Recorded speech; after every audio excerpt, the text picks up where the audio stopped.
Shalom, salam berkat dari kami untuk pendengar sekalian. Saat ini pendengar akan diberkati dengan program Hari Ini Harinya Tuhan bagian yang ke-8.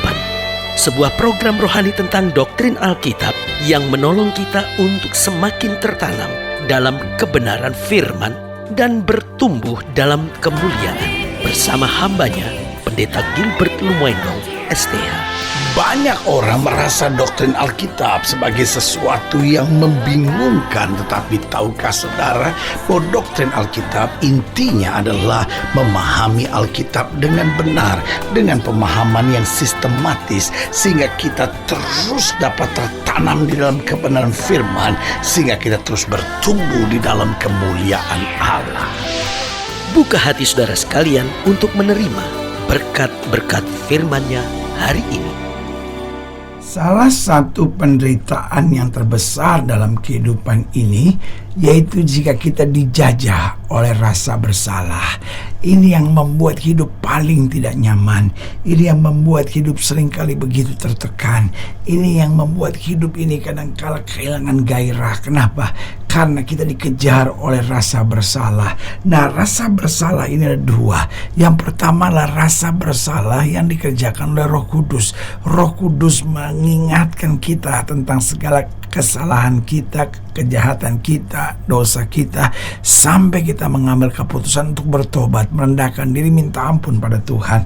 Maka kemudian Tuhan akan memulihkan kita, memberi semangat baru, kekuatan baru.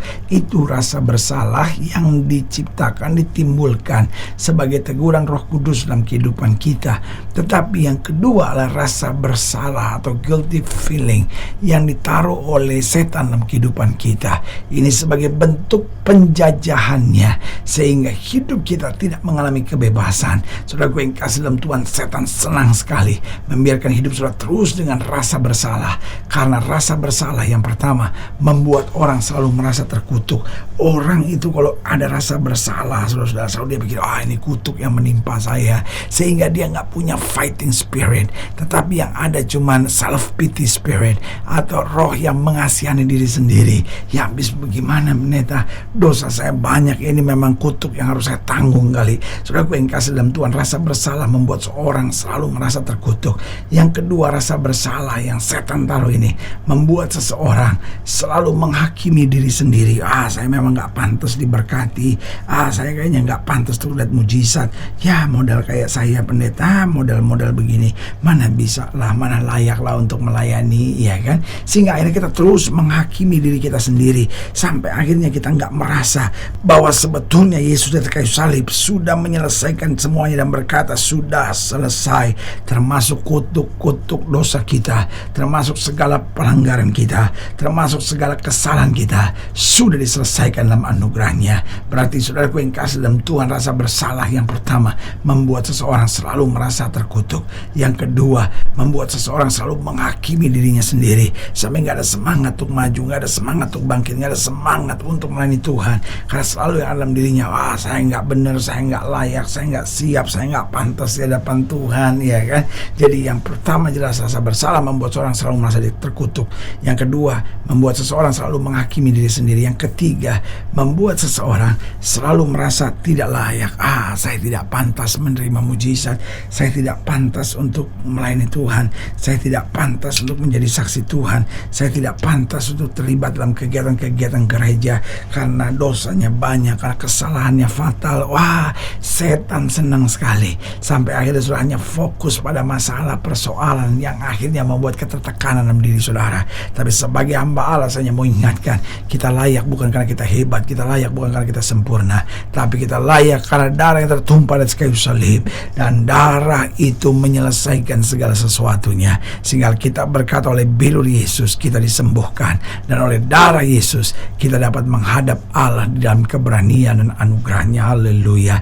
Berarti jelas ketika seorang dikuasai oleh rasa bersalah membuat seorang selalu merasa terkutuk, membuat seorang selalu menghakimi diri sendiri, membuat seorang selalu merasa tidak layak, tidak pantas, tidak benar, tidak cukup masuk dalam kriteria ilahi untuk lakukan hal yang baik buat Tuhan. Tapi hari ini saya mau ingatkan buat saudara, karena darah Yesus kita dilayakkan sehingga kita dapat memanggil Dia ya Aba, ya Bapa, di dalam kasih karunia yang sempurna. Haleluya. Dan yang keempat, saya pelajari rasa bersalah seringkali membuat seseorang tidak dapat merasakan kasih dan kuasa Tuhan. Wah, ini yang bahaya, saudara. Kalau kita sudah tidak lagi bisa merasakan kasih kuasa Tuhan, maka iman kita mulai tumpul. Sebagai hamba Allah, saya hanya mau ingatkan buat saudara, mari kita kembali merasakan kasih dan kuasanya. Betul kita pernah salah, betul kita pernah gagal, tetapi Yesus buka tangan dan berkata kepada kita, mari kamu yang letih lesu dan berbeban berat, Aku akan berikan kelegaan kepadamu. Haleluya. Biarlah hari ini kita bangkit kembali. Jangan biarkan rasa bersalah mengikat dan membelenggu kita. Kita bereskan sama Tuhan, kita minta ampun, kita bertobat. Maka kemudian Tuhan angkat kita, Tuhan pulihkan kita. Rasa bersalah dibebaskan. Ketenangan, damai, sukacita, kelimpahan surgawi diturunkan dalam kehidupan kita. Haleluya. Selamat datang dalam program kita hari ini, harinya Tuhan. Sebuah program rohani yang kembali mengingatkan kepada kita betapa pentingnya kita menjadikan firman Tuhan sebagai dasar keseharian hidup kita. Karena selama kita jadikan firman Tuhan sebagai dasar keseharian hidup kita, langkah-langkah ke depan kita penuh dengan kepastian, kemenangan, berkat, mujizat, dan perkara-perkara besar. Haleluya. Dan dalam program ini kita sedang membahas tentang tidak tenang. Karena memang hidup Kristen adalah hidup yang tenang dan bersandar pada Tuhan. Tapi dunia ini penuh dengan orang-orang yang tidak tenang, yang tidak punya kepastian dan tidak punya jalan keluar. Haleluya. Nah, saudara yang kasih dalam Tuhan, dalam program hari ini, dalam pembahasan kita tentang tidak tenang, kita mau sama-sama belajar dari Kejadian pasal 43, Kejadian 43 ayatnya yang ke-15, Kejadian 43 mulai dari ayatnya yang ke-15, terus akan kita kupas sampai ayat yang ke-23. Kejadian 43 ayat 15 sampai 23, demikian firman Tuhan. Lalu orang-orang itu mengambil persembahan itu dan mengambil uang 2 kali lipat banyaknya, beserta Benyamin juga. Mereka bersiap dan pergi ke Mesir. Kemudian berdirilah mereka di depan Yusuf. Ketika Yusuf melihat Benyamin bersama-sama dengan mereka, berkata dia kepada kepala rumahnya, bawalah orang-orang ini ke dalam rumah, sembelilah seekor hewan dan siapkanlah itu, sebab orang-orang ini akan makan bersama-sama dengan aku pada tengah hari ini. Orang itu melakukan seperti yang dikatakan Yusuf, dan dibawanya lah orang-orang itu ke dalam rumah Yusuf. Lalu ketakutanlah orang-orang itu yang saya bilang, kalau ada rasa bersalah, apa aja itu seperti dikejar-kejar, rasa bersalah dikejar-kejar, ketakutan itu. Lalu ketakutanlah orang-orang itu karena mereka dibawa ke dalam rumah Yusuf. Kata mereka, yang menjadi sebab kita dibawa ke sini ialah perkara uang yang dikembalikan ke dalam karung kita pada mulanya itu, supaya kita disergap dan ditangkap, dan supaya kita dijadikan budak dan keledai kita diambil. Karena itu mereka mendekati kepala rumah Yusuf itu dan berkata kepadanya di depan pintu gerbang, mohon bicara Tuhan, kami dahulu datang kemari untuk membeli bahan makanan. Tetapi ketika kami sampai ke tempat bermalam dan membuka karung kami, tampaklah uang kami masing-masing dengan tidak kurang jumlahnya ada di dalam mulut karung. Tetapi sekarang kami membawanya kembali. Uang lain kami bawa juga kemari untuk membeli bahan makanan. Kami tidak tahu siapa yang menaruh uang kami itu ke dalam karung kami. Tetapi jawabnya, tenang sajalah. Wah, ini dia. So, kalau ada masalah apapun, mulai ini dulu, tenang sajalah. Jangan takut. Allahmu dan Allah Bapamu telah memberikan kepadamu harta terpendam. Oh, haleluya. Harta terpendam dalam karungmu.